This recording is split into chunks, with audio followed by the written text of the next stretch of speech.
Aunque no es frecuente, hermanos, que yo cuente anécdotas de mi vida cuando predico la palabra y la verdad de Dios, hoy por razones que entenderá, quiero iniciar contándoles que en algunos momentos de mi comienzo como funcionario de policía, y antes, por supuesto, de que el Señor me rescatara de las tinieblas, más exactamente durante un servicio especial que se prestaba en los hospitales por parte de la institución policial, esas jornadas de trabajo se convertían en todo un reto, mis hermanos.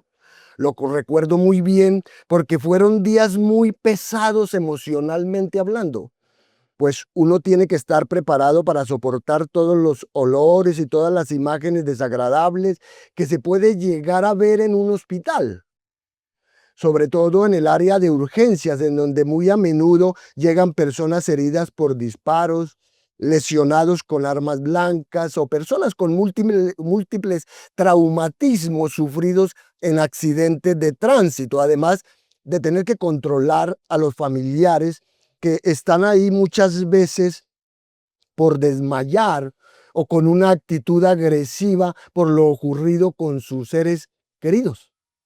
También fue impactante estar en algunas otras áreas como el lugar de los quemados o de las personas que tienen cáncer terminal. También el área para los fallecidos, hasta donde llegan familiares que están identificando los cuerpos. Entonces, por todo esto, cada turno en el hospital era muy pesado.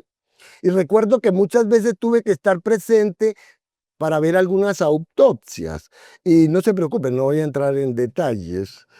Tampoco mi intención es incomodarlos, pero particularmente eso último, lo de la autopsia, me parece que es una excelente y vívida ilustración de lo que puede ser el descubrimiento de un falso convertido. Usted preguntará por qué.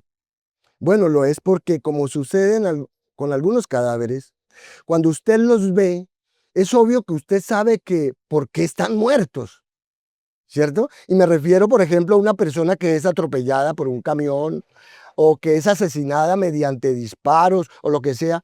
En otras palabras, usted ve el cadáver e inmediatamente sabe por qué falleció la persona, ¿cierto?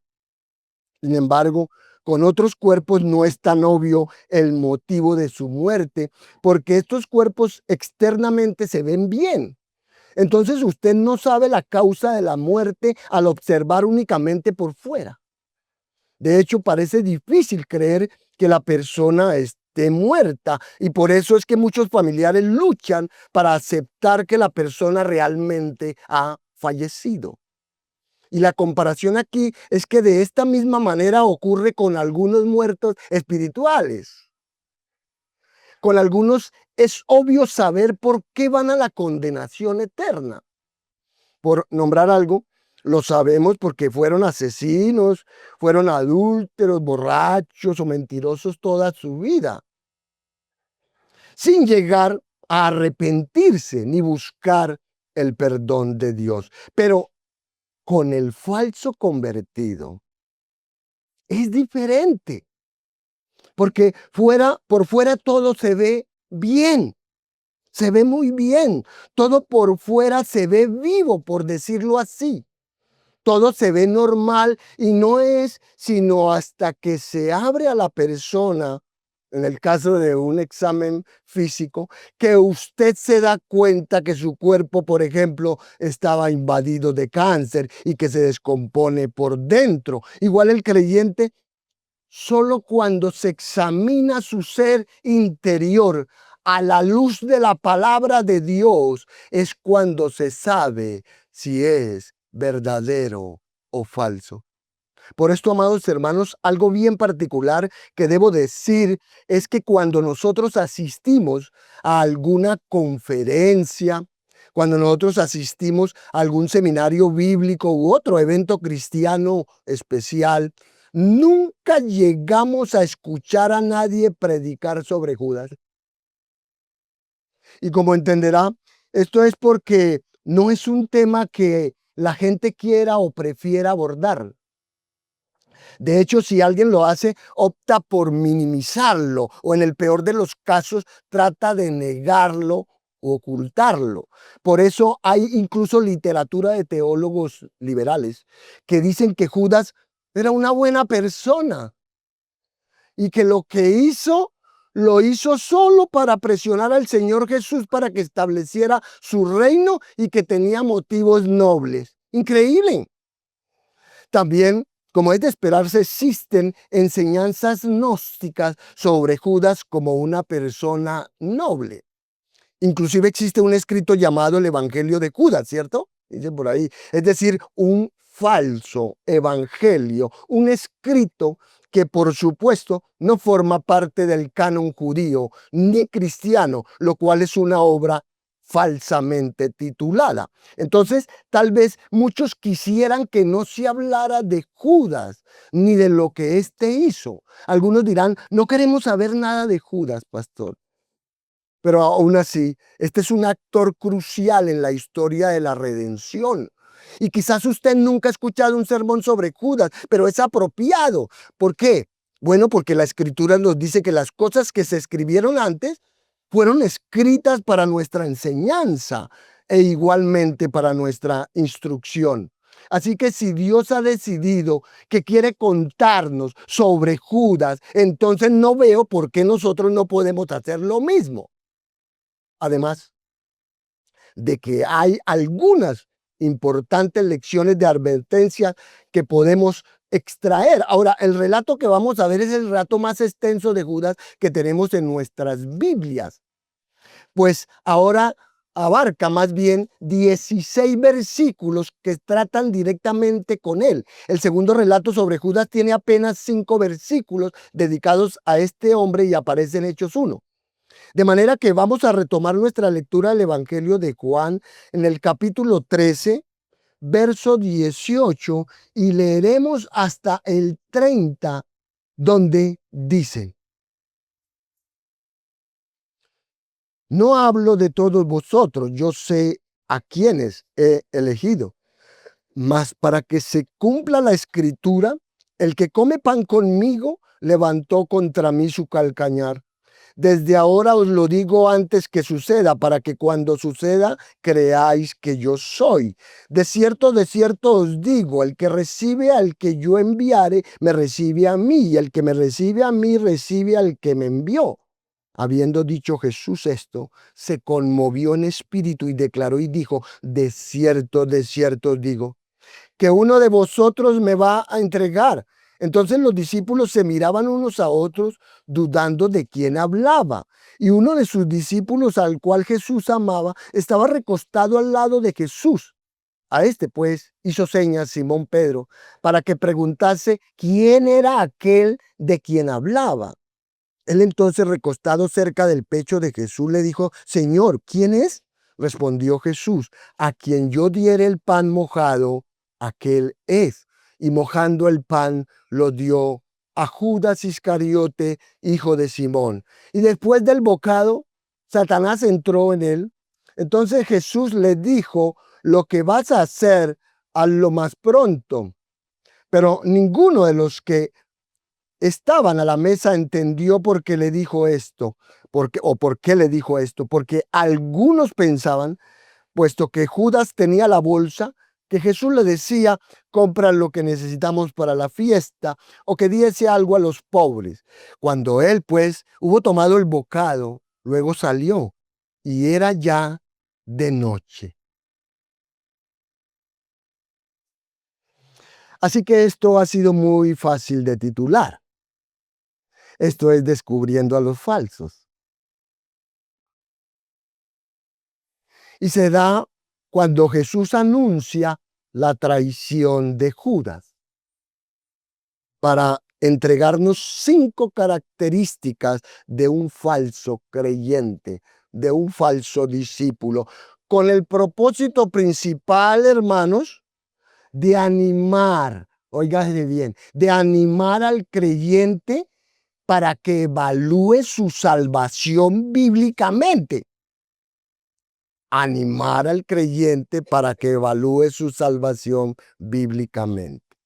Pero escuchen, Quiero darles un poco de contexto, por supuesto. Sé que si les preguntara sobre Judas, algunos podrían decirme ciertas cosas, pero solo para refrescar la memoria de todos. Judas Iscariote fue quien traicionó al Hijo de Dios de la forma más despreciable, con un beso. Su nombre era un nombre muy familiar en Judá. Iscariote simplemente significa que era del pueblo de Keriot, un lugar que no se sabe dónde se encuentra. Así que Judas es el único de los 12 que no era Galileo, pero es el traidor más despreciado de la historia de la humanidad, y lo es con razón. Su personalidad debe ser la más oscura de cualquier ser humano. Judas lleva un nombre tan estigmatizado que nadie lo usaría. Incluso en las listas de apóstoles del Nuevo Testamento siempre se le menciona al final con una frase calificativa, ¿cierto? Lo nombran como el traidor.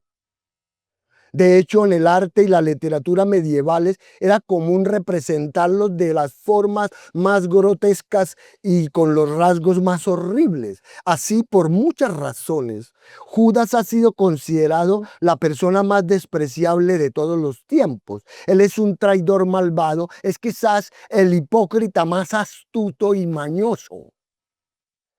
Pues Judas emerge del trasfondo de la historia del Evangelio para traicionar a Jesús por 30 monedas de plata. Y entonces, antes de que siquiera se pudieran contar los relatos de la crucifixión, incluso antes del juicio de Jesús ante el trono de Pilato, Judas está muerto. Muerto impulsado al suicidio por una culpa monstruosa. Él ha sido un hábil hipócrita, sin embargo, no fue muy hábil para manejar su propio suicidio, porque torturado en la agonía de su propia ejecución, ni siquiera pudo ahorcarse eficazmente, ya que o se rompió la cuerda o se rompió la rama. Y Hechos 1 dice que fue estrellado contra las rocas bajo el precipicio del que se había ahorcado. De manera que aquí estamos ahora de ese horrendo suicidio que lo arrojó al infierno eterno, porque eso ocurrirá antes de que amanezca otro día. Aquí todavía estamos en la noche del jueves, en la Pascua. En esta parte Judas y Jesús se encuentran cara a cara, y Jesús desenmascara al traidor. Hasta este punto el Señor se ha referido a Judas, pero indirectamente, ¿cierto? Él ha dicho cosas como en el capítulo 6, uno de ustedes es un diablo, sin identificar a quién. Pero aquí la identificación se vuelve inconfundible. Mientras se reunían los discípulos y Jesús la noche del jueves de la semana de pasión en el aposento alto, el Señor sabe que al día siguiente será inmolado como el verdadero cordero. Así que Él es muy consciente de lo que está sucediendo, y el diablo ya ha comenzado todas las maquinaciones para provocar la traición de Cristo. Por ello Judas protestó, ¿cierto?, a principios de la semana, porque según él, se desperdició un perfume en Jesús. Por eso dijo que podría haberse vendido y el dinero dado a los pobres. Pero Judas no quería dar dinero a los pobres, sino que como era el tesorero, siempre robaba.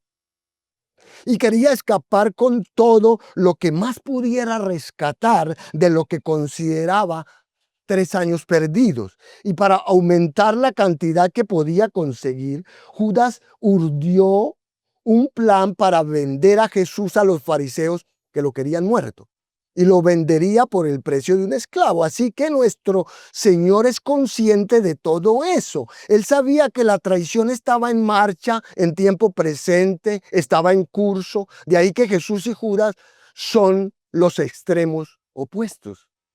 Jesús es perfectamente santo, Judas completamente miserable. Jesús es el Rey del cielo y Judas es el réprobo condenado al infierno. Jesús es el Hijo de Dios sin pecado y Judas el singular hijo del diablo. Jesús es el gran amante de los pecadores y Judas el pecador que odió al Señor. Entonces, Judas es el mayor ejemplo de oportunidad perdida que jamás haya existido. Él, como los demás, lo dejó todo, ¿cierto? Para seguir a Jesús al reino, pero sus motivos eran todos equivocados. Resultó que lo motivaban la codicia, la avaricia, la ambición, las cosas materiales y el dinero. Así se convirtió en el hipócrita más competente y astuto, aunque estuvo bajo la influencia diaria del Señor Jesucristo. Judas se convirtió en lo opuesto a los otros 11. Ellos se convirtieron en santos.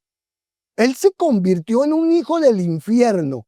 Judas se convirtió en una herramienta conspiradora de Satanás.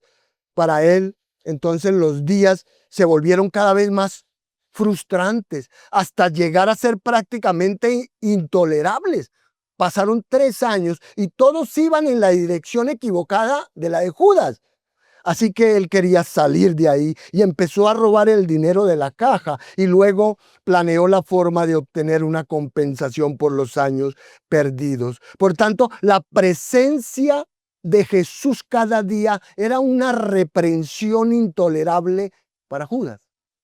La pureza de Jesús debió haber sido insoportable para su alma desdichada. Y seguramente debió haber tenido la sensación, el temor, el pavor de que Jesús lo supiera todo. Después de todo, en 3 años, había visto a Jesús leer los corazones y las mentes de los hombres y ser consciente de que Jesús sabía lo que había en el corazón de los hombres y que nadie necesitaba decirle nada al respecto. Entonces, la tortura de saber que en cualquier momento todo podría terminar y Jesús podría exponerlo, debió haber sido para su corazón una carga insoportable y brutal. Pero eso no funcionó para convencerlo de hacer lo correcto. Solo lo hundió cada vez más en su hipocresía, hasta que pudo cometer su crimen supremo y salir con lo mejor que pudo. Esto es, vender al maestro de todas las cosas por dinero como recompensa. Pero no lo pudo hacer ahí, en donde estaban celebrando la Pascua, ¿cierto? Porque él no sabía dónde se celebraría. Jesús se lo ocultó a él y a todos los demás. Recuerde que Jesús solo envió a 2 discípulos a buscar el lugar. Entonces no supieron dónde estaba hasta que llegaron esa noche y se fue para que Judas, y eso fue para que Judas, perdón, una vez allí no pudiera salir. De modo que Judas necesitaba buscar un lugar y bueno, finalmente lo encontró, ¿cierto? Fue el huerto de Getsemaní, pero no sería en este lugar. Sin embargo, en esta noche de jueves Jesús desenmascara al traidor. Esa noche Jesús descubre al falso discípulo y comienza realmente el primer paso en la activación de su propia muerte. Y para comenzar la escena de nuestro texto, el miserable hipócrita se sienta entre los 12, sin que ellos lo hayan descubierto, sin ni siquiera dar una pista. Jesús ha estado dando un ejemplo a sus discípulos sobre la humildad y diciéndoles que necesitan humillarse y ofrecerse en servicio desinteresado unos a otros. Así que necesita hacer lo que él hizo. Luego les dice que si saben estas cosas serán benditos si las hacen. Hagan esto, ámense unos a otros, sírvanse unos a otros, humíllesen unos a otros. Y luego dice, no hablo de todos ustedes. No puedo prometerles bendiciones a todos. Como ve, esto es clave.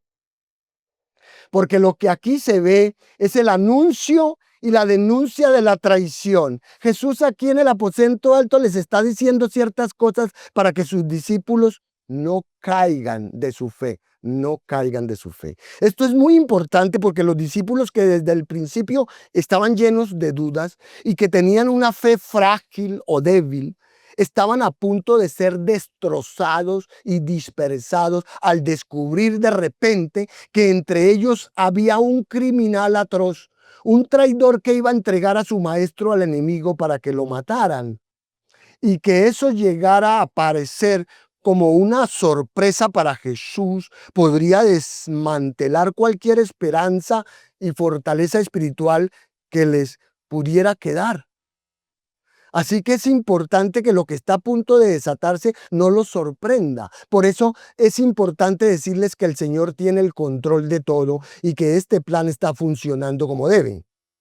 Y una de las cosas que quería que ellos supieran es que en Él no ha habido ninguna falla en su discernimiento, ni en Él como Mesías, por el hecho de tener a uno de su círculo íntimo volviéndose contra Él. Por eso se los dice antes de que pase, para que sepan que esto está en los planes, esto es conforme a la Escritura. Así Jesús espera que su fe no sea sacudida por esto, sino que estén firmes en ella. ¿Ven lo que está pasando aquí? Porque, ¿cuál es el opuesto de esto? Bueno, es estar luchando con la incredulidad.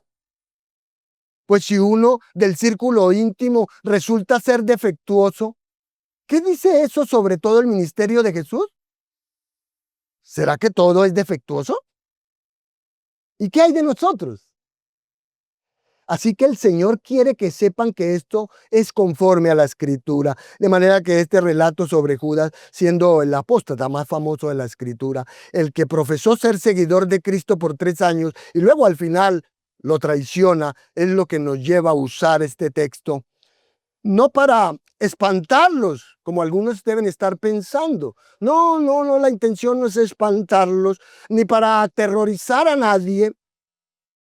Y claro, hay algunos textos de la Escritura que tienen ese sabor, pero lo hacemos más bien con el ánimo de que todos nosotros nos evaluemos bíblicamente y no seamos autoengañados. Eso es lo que quiero, que usted no se autoengañe. Escuche, los únicos autoengañados son los que se evalúan en base a exámenes y principios que no son bíblicos. Así, el único autoengañado es el que cree, por ejemplo, que es salvo en base al error. El único autoengañado es el que dice que es cristiano, para darle unos ejemplos, que dice que es cristiano solo porque se bautizó hace 30 años. O cree que es cristiano porque levantó su mano hace un tiempo en una campaña evangelística. O simplemente dice que es cristiano porque dice que tomó una decisión por Cristo durante un servicio en la iglesia. O también están aquellos que piensan o que creen que son cristianos porque es debido a su conocimiento teológico. De manera que ese tipo de personas podrían estar autoengañadas. ¿Por qué? Nuevamente les digo, porque no están pensando bíblicamente. Pero si pensamos bíblicamente, si nos examinamos, si nos evaluamos en base a la Escritura, no seremos engañados. Si nos evaluamos en base a la Escritura, no vamos a creer que somos salvos si no lo somos. Entonces, en esta mañana vamos a ver el personaje de Judas, un falso apóstol o discípulo, un falso creyente. Vamos, por así decirlo, vamos a abrirlo.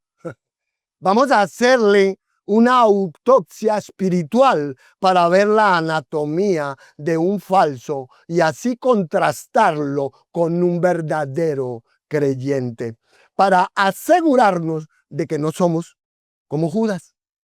¿eh? Por tanto, hoy observaremos 5 características de un falso creyente y las vamos a enumerar mientras avanzamos en el texto. La primera de ellas es que el falso creyente entristece al Señor. Verso 21. El falso creyente siempre está entristeciendo al Señor. Siempre le está trayendo amargura, tristeza. Vean de nuevo el versículo 21. Allí dice que Jesús se conmovió en espíritu.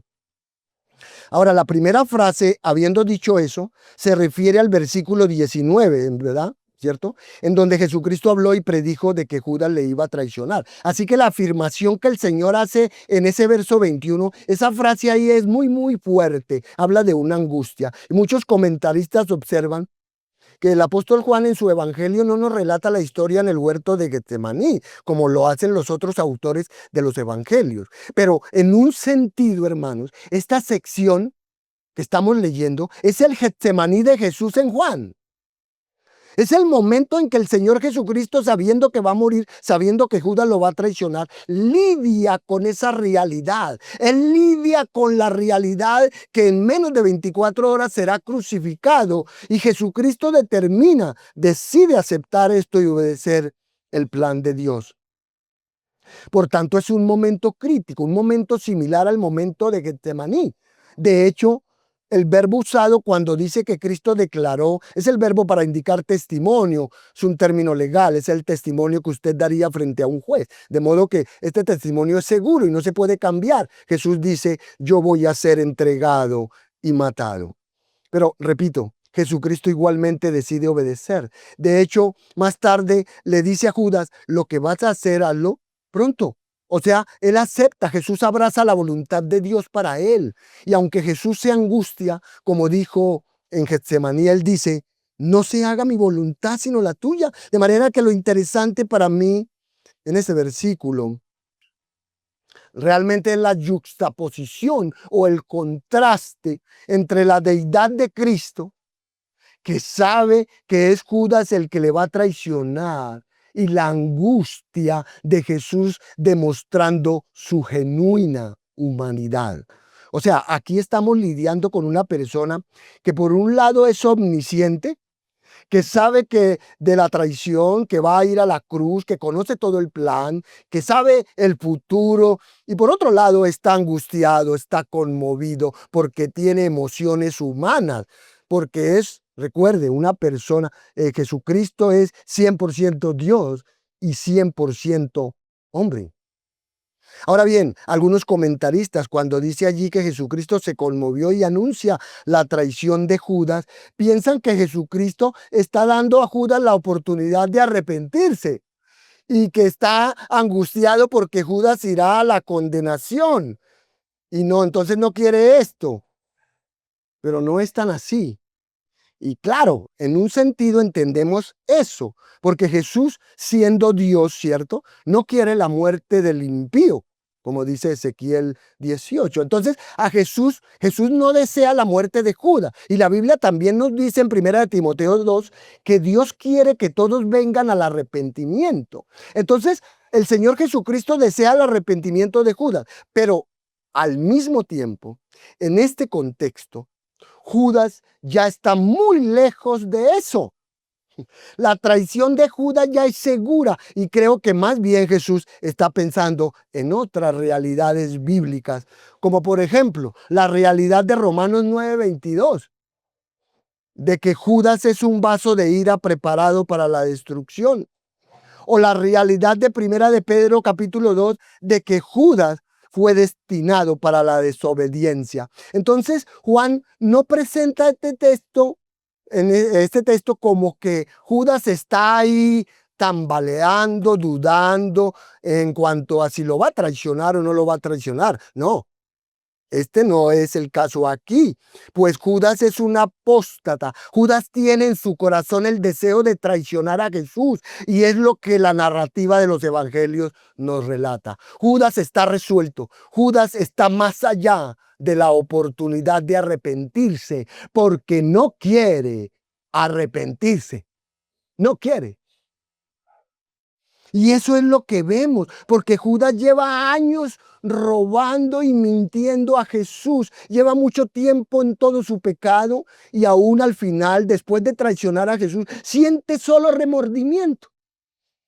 Y se siente tan mal que va y comete suicidio. Entonces, lo que no pudo hacer Judas, ¿qué fue?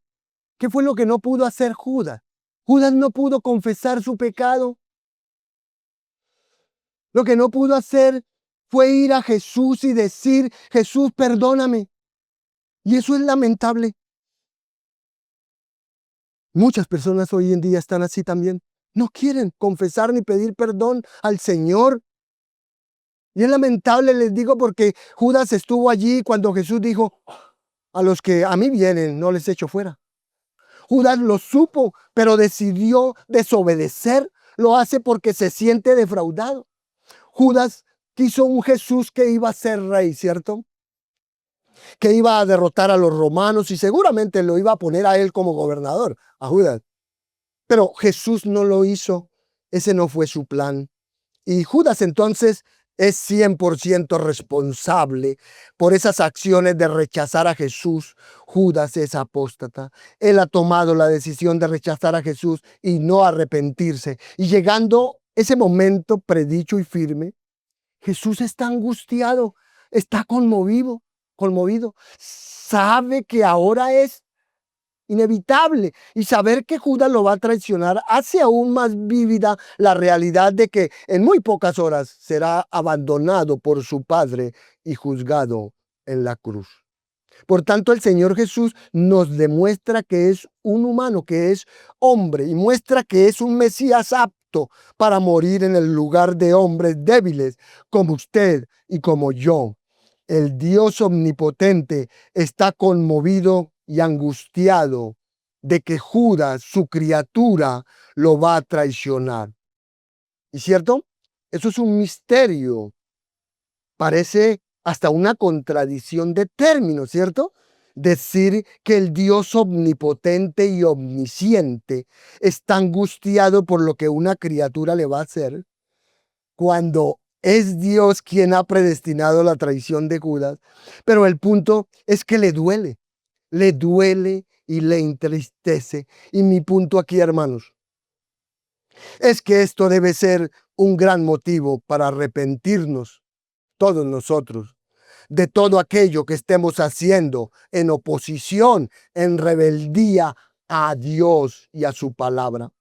Pues la realidad de que el falso creyente o discípulo entristece al Señor debe movernos, debe llevarnos al arrepentimiento. Entonces, para el verdadero creyente, la realidad de que el pecado, la desobediencia y la traición entristece al Señor debe ser un gran motivo para evitar la incredulidad y una buena razón para obedecer al Señor. Y obviamente estoy diciendo que nosotros como cristianos verdaderos no podemos cometer la misma apostasía que cometió Judas, o que podamos traicionar a Jesús de la misma forma que hizo Judas. Porque un cristiano genuino está seguro en las manos de Dios y no puede caer eternamente en la incredulidad como lo hizo Judas. Pues el cristiano verdadero, tarde que temprano se va a arrepentir. El verdadero cristiano tarde o temprano va a confesar su pecado. Sin embargo, lo que Judas hizo eternamente, el cristiano en un sentido lo puede cometer, pero de una manera temporal. Amén, de una manera temporal, y lo puede hacer de muchas formas. Así la misma incredulidad que guía a Judas a la apostasía es la incredulidad que puede vivir en nuestros corazones por un tiempo. Y el hecho de que esa incredulidad y ese rechazo entristece al Señor debe ser un gran motivo para rechazarla y para abrazar a Cristo y buscar agradarle. Porque como dice la Biblia, sin fe es imposible agradar a Dios. Y el cristiano debe tener un fuerte anhelo y deseo de agradar y no entristecer a su Señor de ninguna manera. Por tanto, la primera razón de por qué el falso Judas fue condenado es que entristeció al Señor Jesucristo. La segunda es que el falso creyente engaña a la gente. Versos 22 al 25. El falso creyente no solo entristece al Señor Jesús, sino que engaña a la gente. Un falso creyente engaña a las personas. Eso es sorprendente y es la parte que este párrafo más enfatiza, la que ningún discípulo comprendió, porque ninguno entendió quién era el que iba a traicionar a Jesús. Ellos simple y sencillamente no tienen idea de quién va a ser el traidor. Entonces los discípulos se miraban unos a otros, ¿cierto? O sea, esto es impactante para ellos. Es como si no esperaran esto. Y sé que esto se ha dicho muchas veces, pero eso nos dice algo sobre cuán perfecto era Judas como hipócrita. Cuán perfecto a veces son los hipócritas. Porque ninguno de los otros hombres sospechó de él. De hecho, en otros evangelios, si recuerdan, por ejemplo, Marcos 14, todos allí se estaban preguntando, ¿seré yo? ¿Seré yo? ¿Seré yo? ¿Cierto? Incluso no saben si ellos mismos son. Y decir eso no fue por cortesía, pues los discípulos, mis hermanos, siempre hablaban de manera muy abierta y franca de las cosas. Si hubiera habido una respuesta obvia allí, alguien lo hubiera dicho, seguramente había sido Pedro, pero no saben. Y eso es sorprendente por muchas razones. Una de ellas es que es sorprendente porque eso habla del amor de Cristo, que no trataba a Judas de manera diferente, ¿cierto? Jesús sabe que Judas es el que lo va a traicionar. Oiga bien. Sin embargo, no demuestra ningún desprecio por él, tampoco ni muestra ningún favoritismo con los demás, ¿no? Y esto es difícil de creer porque las personas somos muy dados a mostrar favoritismo en nuestra cultura, ¿cierto? Como humanos, nosotros hacemos acepción de caras. Muchas veces nosotros hacemos acepción de caras, o sea, de personas, ¿cierto? Lo hacemos muchas veces. Tratamos bien a la gente que nos cae bien, tratamos bien a la gente que nos cae bien. La tratamos muy bien a la gente que pensamos que a lo mejor si la tratamos bien podemos beneficiarnos de su amistad. Y los que no nos caen bien son aquellos de los que no podemos sacar ningún provecho y entonces los tratamos mal. Pero así no es el Señor Jesús. Él trató igual a Judas como a Pedro, de tal manera que Pedro ni siquiera sabe que Judas es el traidor. Y quiero mencionarlo porque esto hace un buen balance entre la realidad de que Jesús sabe que Judas es el traidor, ya que él mismo predestinó que Judas lo fuera. Y aunque esto es cierto, no hace que Dios sea un Dios cruel o malo. No, Señor. Algunos piensan que la soberana elección de Dios hace que Dios sea un Dios malo que quiere quemar a la gente en el infierno. Pero no es cierto. Claro, aceptamos que es un misterio la elección incondicional, que no logramos comprender. Pero aunque Dios es soberano y aunque es Dios que decide no redimir a Judas, al mismo tiempo Dios le da a Judas toda la oportunidad, le da todo su amor. Ahí Jesús le da todo y lo trata bien, de manera que el único culpable por la condenación de Judas es el mismo Judas. Y así es con todo incrédulo. Si alguien va al infierno, es porque ese alguien rehúsa creer en Jesús y punto. Es el único culpable, no hay ningún otro. No obstante, mirando nuestra cultura es una cultura en donde vemos que todas las personas las convierten en víctimas de algo, ¿cierto? Esta es una cultura así. Esta es una verdad muy importante porque siempre las personas apuntan el dedo a quien sea para decir que es una víctima de alguien o de algo. Pobrecito yo. La autocompasión es equivocada. Siempre la gente busca ser la víctima, pero mis amados hermanos, nadie va al infierno por ser víctima de otro. Nadie. Todos somos opresores. Todos. Y si alguien va al infierno es porque ese alguien lo merece. Ahora, el punto de esta sección es que Judas pudo engañar a todos y en parte lo pudo hacer en base al amor de Dios, como dijimos, porque Cristo amaba a todos por igual. Pero pensemos en esa realidad de que Judas pudo engañar a todos, pues todos los demás discípulos no lo sabían. No lo sabían a tal punto que tienen que preguntar. Aquí Juan se refiere a él mismo como con la frase, el discípulo al cual Jesús amaba. Lo hace porque no quiere mencionar su nombre. Y me parece muy intencional, pues cuando habla que Él es el discípulo a quien el Señor Jesucristo amaba, está mostrando la preciosa realidad de que Juan se siente tan amado por Jesús como Jesús es amado por su Padre. Así Juan reconoce que Jesús los amaba a todos, pero estaba simplemente asombrado por el hecho de que Jesús lo amara a él.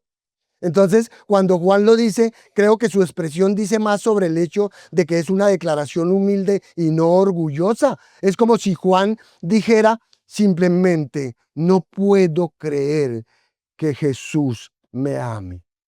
No puedo creer. Creo que esa es la idea aquí, lo que nos habla de una verdad que la Escritura nos enseña en varios lugares, una verdad que Jesucristo enseña en Juan 17, de que el Padre ahora nos ama a nosotros como ama a su Hijo amado, ¿cierto? Nosotros que ahora estamos en Cristo, somos amados por Dios de la misma manera que Él ama a Cristo, su Hijo amado, a su único Hijo, algo hermoso y difícil de comprender. Y este Juan, el discípulo a quien Jesús amaba, dice que Pedro hizo señas para que preguntara quién era aquel de quien hablaba. Él entonces, recostado cerca del pecho de Jesús, le dijo, Señor, ¿quién es? De nuevo aquí vemos que no saben. El punto obvio acá entonces de que Juan pregunte es la evidencia de que nadie sabe quién es. Lo que nos dice que Judas, el falso, el que ha estado robando de Jesús, el que no ama a Jesús, el que ha determinado traicionar a Jesús, tiene a todos engañados. Todos están engañados. Nadie tenía idea, nadie supo que Judas no amaba a Jesús. Y este es un punto importante que da cierto temor, ¿cierto? Y no nos gusta hablar de esto.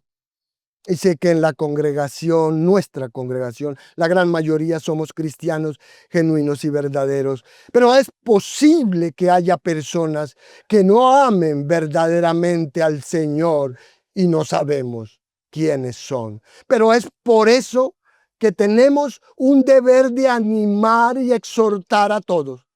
Y el autor de la carta a los hebreos toca ese tema. Hebreos 3:12 nos muestra a quienes debemos animar y exhortar y cuándo. Dice Hebreos 3:12, mirad hermanos, que no haya en ninguno de vosotros corazón malo de incredulidad para apartarse del Dios vivo.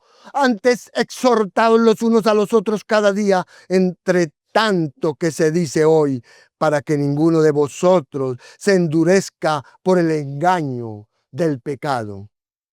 Es decir, que tenemos un deber los unos con los otros que viene ¿de dónde? De la Escritura. Y el deber es de exhortar, animar y consolarnos los unos a los otros todos, porque no conocemos las luchas de los demás. Y esto, le explico, esto no es que estamos andando por ahí cuestionando a todos. No, no se trata de esto. Es simplemente la realidad de que bíblicamente yo puedo y debo tener certeza de mi salvación, pero yo no puedo estar tan seguro de la salvación de otros. De manera que no puedo dejar de animar al hermano diciendo, bueno, seguramente salvo. No, no puedo hacer eso. Yo necesito animarle. Yo necesito orar por él.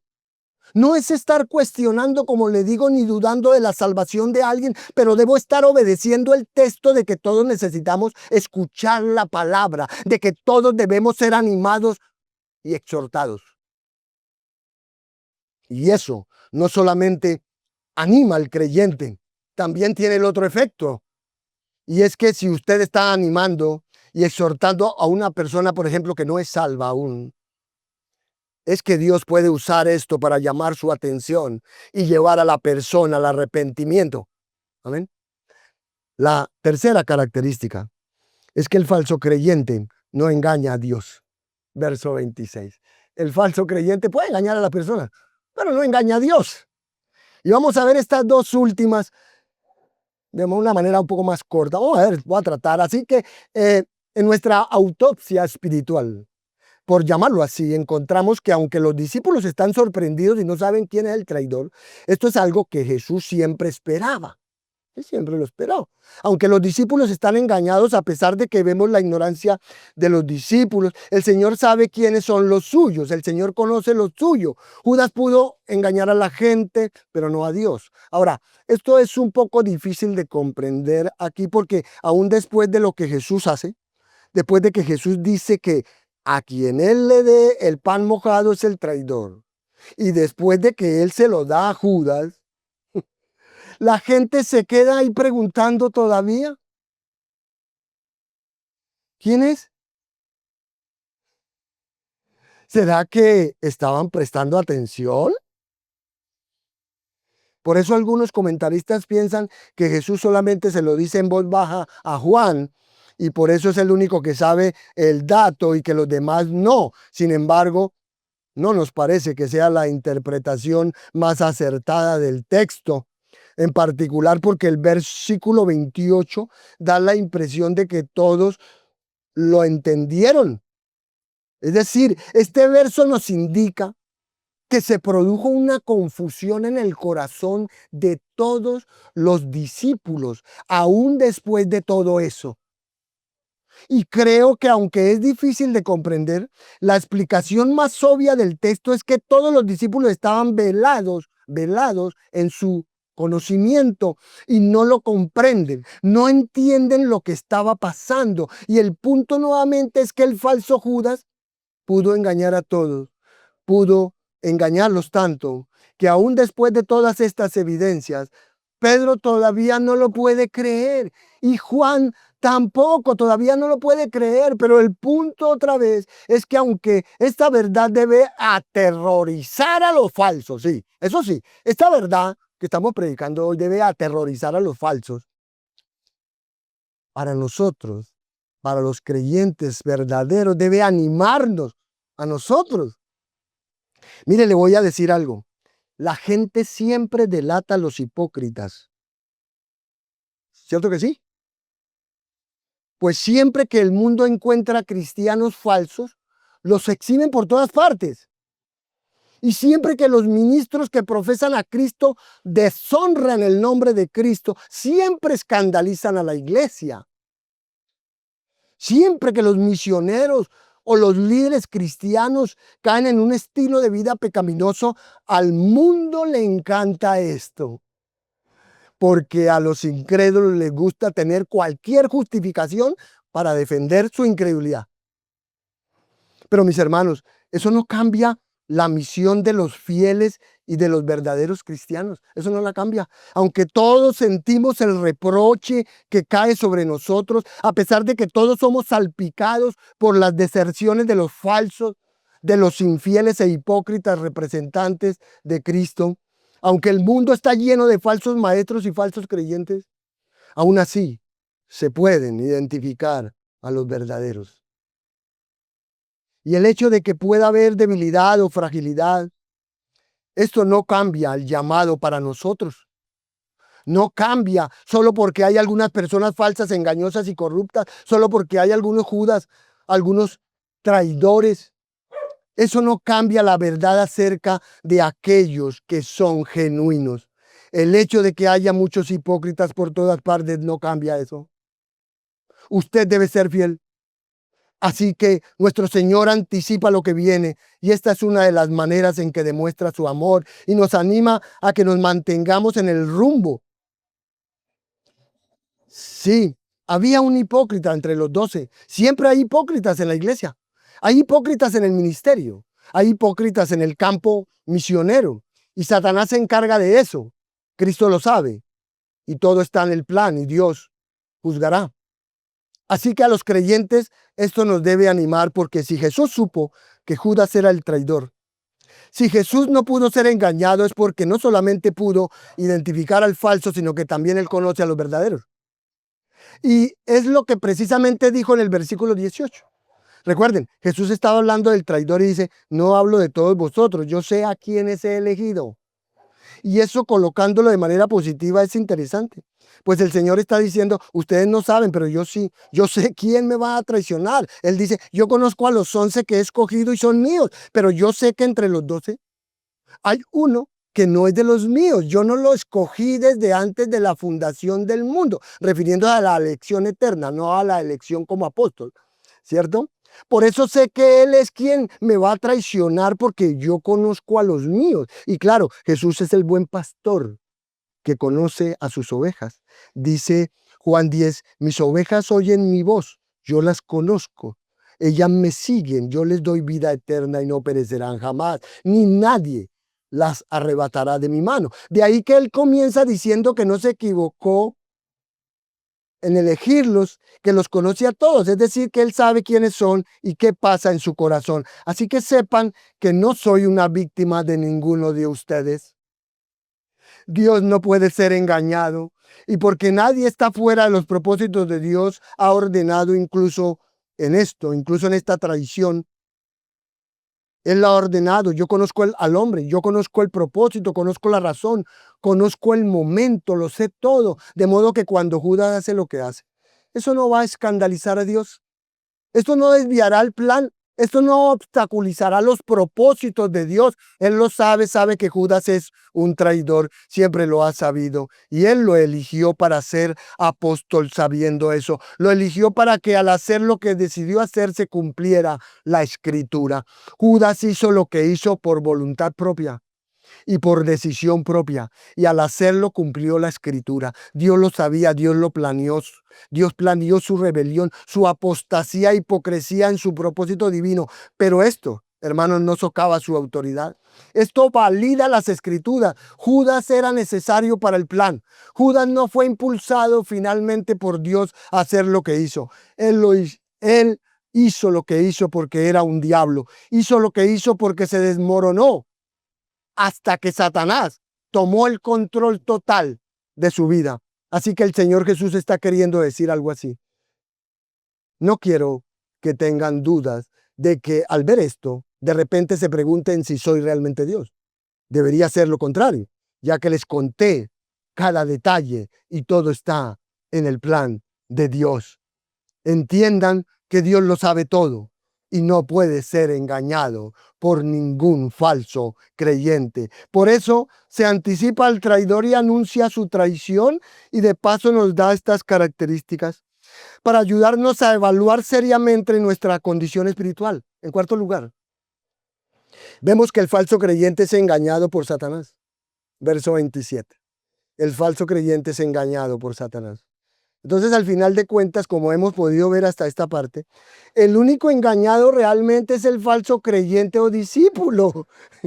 La cuarta característica de un falso es que está engañado por Satanás. Y claro, repito, al final de cuentas, si usted no es salvo, el más decepcionado es usted. Mire, porque nosotros, los creyentes, no seremos tan sorprendidos cuando usted abandone al Señor o cuando usted finja ser un seguidor. Pero usted, cuando termine en el infierno, verá que el más engañado fue usted y que Satanás no lo ayuda, porque Satanás es el mentiroso, es el falso, el que engaña a la gente y es el más engañado de todos. Es lo que Pablo nos dice cuando él habla de que van a engañar siendo engañados. Entonces, Judas, totalmente cegado, totalmente engañado, escucha del Señor Jesús que le dice, bueno, si usted es el que está engañando a la gente, ¿para qué espera? Si usted me va a entregar, si me va a traicionar, no siga con el disfraz. Yo sé lo que hace, entonces hágalo ya. Y lo interesante es que aunque nosotros como lectores entendemos que Cristo lo sabe desde el principio, y él ha estado diciendo siempre que uno lo va a traicionar, es solo hasta este momento que vemos al Señor Jesús revelar ese dato a Judas, ¿cierto? Es en este momento que Jesús le dice, tú eres el traidor, hazlo ya. Y aquí uno pensaría que esto es muy triste, muy lamentable y además preguntaríamos, ¿por qué Judas no se arrepiente? ¿Por qué no puede ser aún como la gente pagana de Nínive? ¿Sí? ¿Cierto? Que al escuchar que la destrucción venía sobre ellos, se arrepintieron. ¿Sabe por qué no lo hace?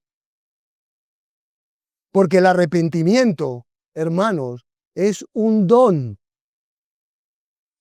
Usted no lo saca de ninguna parte, usted no lo produce. El arrepentimiento es un don. El arrepentimiento es un regalo que Dios da a los suyos y Judas prefiere rechazar. Finalmente encontramos que la quinta característica es que el falso creyente escoge al mundo. Verso 28. Entonces, terminando esta apostasía espiritual practicada Judas, el falso apóstol, es cuando vemos que al final este escoge el mundo. Lo decimos pues otra vez porque el punto importante es que los falsos no están fuera, los falsos están dentro. De manera que por definición el apóstata profesa ser creyente.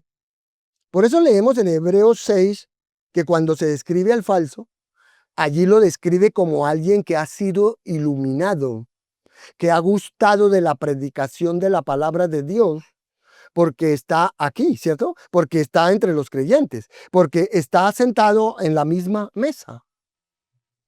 Así el impío no puede cometer apostasía, no. El incrédulo no comete apostasía, hermanos. Es imposible. Solamente el que profesa ser creyente puede abandonar a Cristo. El impío no puede regresar al mundo porque nunca ha dejado al mundo. Solo el que ha estado cerca de Jesús puede abandonarlo. Ahora, en el versículo 29 seguimos viendo la confusión de los discípulos. Juan quiere comunicar otra vez su espanto, por eso los 11 buscan otras explicaciones, ¿cierto? Ya que era común en tiempos de Pascua dar a los necesitados, lo que era costumbre. Y esto sería similar a lo que observamos en el día de hoy en los Estados Unidos, en ese día llamado Acción de Gracia, o en la Navidad que celebran cuando la gente da lo que le sobra a los necesitados. Entonces los discípulos están confundidos, pero Jesús y Judas no. Jesús y Judas no están confundidos. Ellos se están comunicando perfectamente. Por eso después de que Judas tomó el bocado salió. Él abandonó a Jesús y regresó al mundo. Escogió el mundo en vez de Cristo. De manera que Judas, a pesar de que era ya de noche, decide abandonar, escoge regresar al mundo y no persevera, no pide perdón, no se arrepiente. Por tanto, Judas es como la gente que Juan describe en primera de Juan 2:19, donde dice que salieron de nosotros. ¿Por qué? Porque no eran de nosotros. Entonces, no estamos hablando que Judas pierde su salvación, pues nunca la tuvo, hermano, nunca fue salvo. Judas es exactamente, me duele decir estas palabras, pero son bíblicas, Judas es exactamente el perro que vuelve a su vómito. Y como hemos dicho, esto es de lo más triste para uno. Esto es de lo más triste para nosotros, porque Judas sabe la verdad.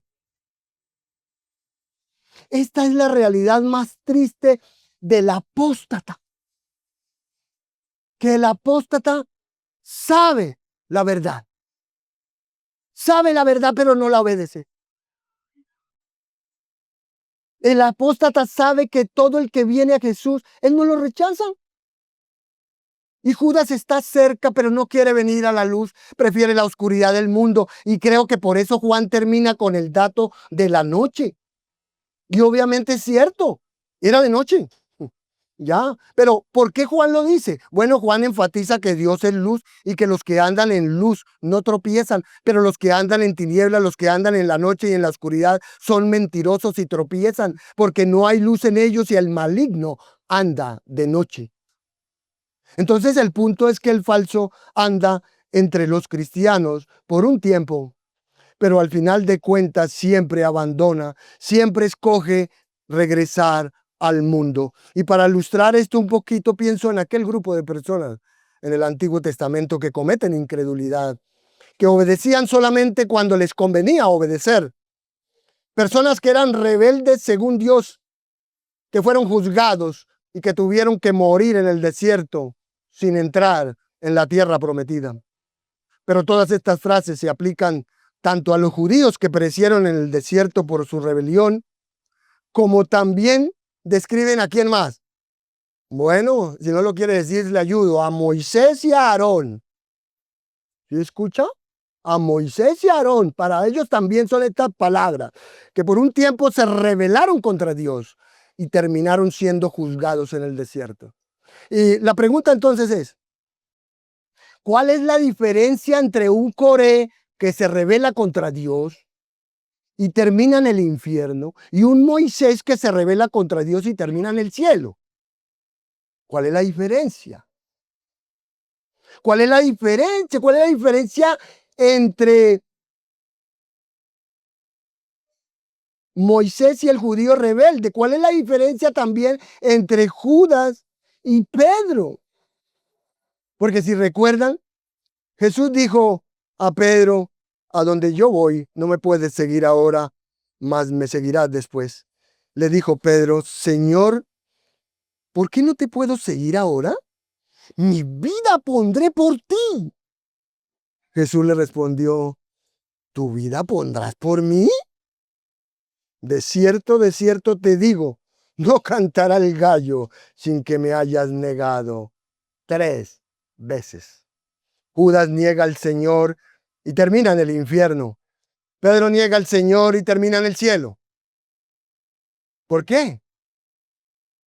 Bueno, al final de cuentas tenemos que comprender, primero, la soberanía de Dios, ¿cierto?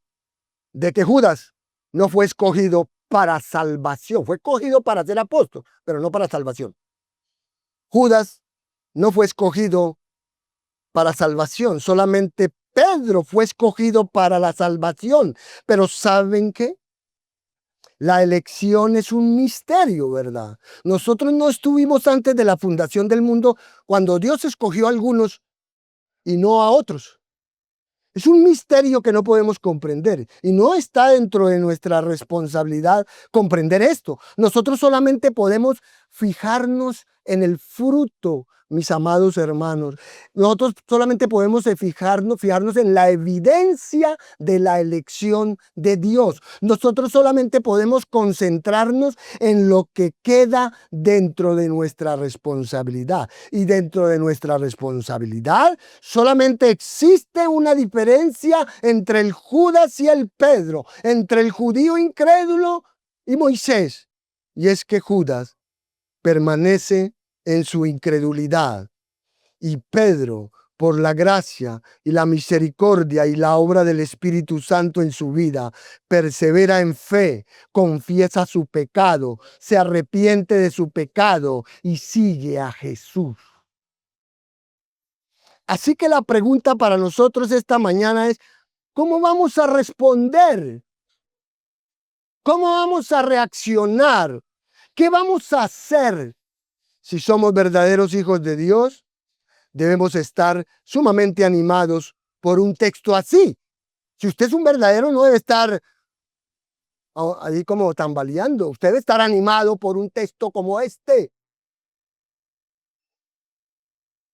Debemos estarlo, pues en sí, mire, le voy a decir algo, la negación no es lo que importa aquí. La negación no es lo que importa aquí, porque tanto Judas como Pedro negaron al Señor. Entonces lo que importa es si la persona permanece y sigue en esa incredulidad, si insiste en su pecado y si se rehúsa a confesarlo. Eso es lo importante.